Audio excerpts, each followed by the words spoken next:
What's up, YouTube? Just wanted to do a quick review on this AKC Roma 9-inch swing guard switchblade that I just picked up. This knife really caught my eye. It's just really handsome. And if we open that up, gorgeous blade, gorgeous swing guard. I'm a big fan of the swing guards. I wanted to add another one to the collection. And I just kept coming back to this. I like the look with this color combination with the silver. I thought it looked good. Interestingly enough, there's some brass mixed in stylistically amongst the silver. So really cool knife. Overall, my first impressions of the knife, having another AKC, was that it's a very similar AKC quality. So if you're used to AKC knives, you probably know what you're going to get with this.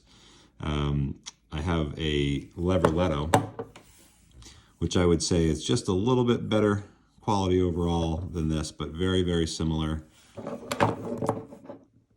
The construction, materials, except that these scales, I think, might be a little better than these. These seem a little weaker plastic. But yeah, this knife is one of my absolute favorites. And so I knew AKC quality.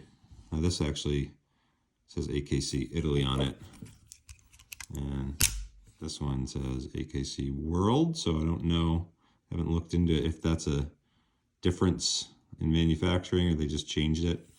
My guess is they probably just changed it. But so AKC knives, love it. Interestingly, I mentioned the scales. I did drop it the very first day I got it, and I thought it was a cheap plastic because it broke really easily right here, and I had to glue it back on. So, when you spend $100 on a knife, you'd like to think you might be able to drop it once or twice without breaking something, but that was not the case here. So that's a little bit of a knock on it.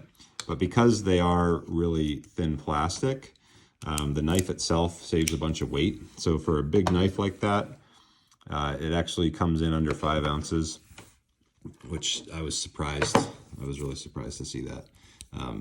This Leverletto is a much smaller knife. Comes in at 3.6. Both AKCs, both good knives, but obviously not a swing guard here. So I do have a couple other swing guards. This was my very first one. It's super cheap knife. Some of you may have it in your collection. It's a throwaway job. I like this because if you've ever seen Planes, Trains, and Automobiles, there's a scene where somebody breaks into their hotel room and they use this exact knife. So I have an audience participation moment every Thanksgiving.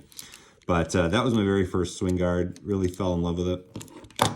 And then I ended up getting the Hubertus Guardian, which is a really beautiful gentleman style side opening switchblade with the swing guard. This one has some custom etching work into it. And it's a lever lock, which I'm also a fan of.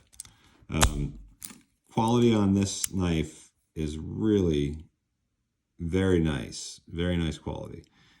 I would consider this to be a step above the AKC, maybe not a huge step above, but just the fit and finish is a little better. Everything's pretty tight on this knife. It's really centered in there.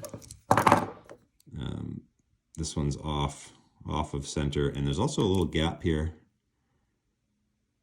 which I'll have to hammer that out to tighten that up. But so fit and finish not quite as good on the AKC. I would definitely hand it over to Hubertus in that regard. So 3 different swing guards and 3 different experiences. Not much of a daily carry with this. The Roma is just a little bit too big and too heavy for me, and there's no pocket clip, so it's really thick.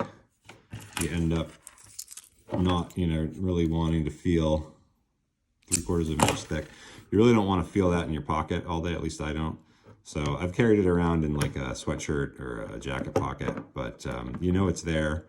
It's really more of a fun knife. I think it would be capable to use.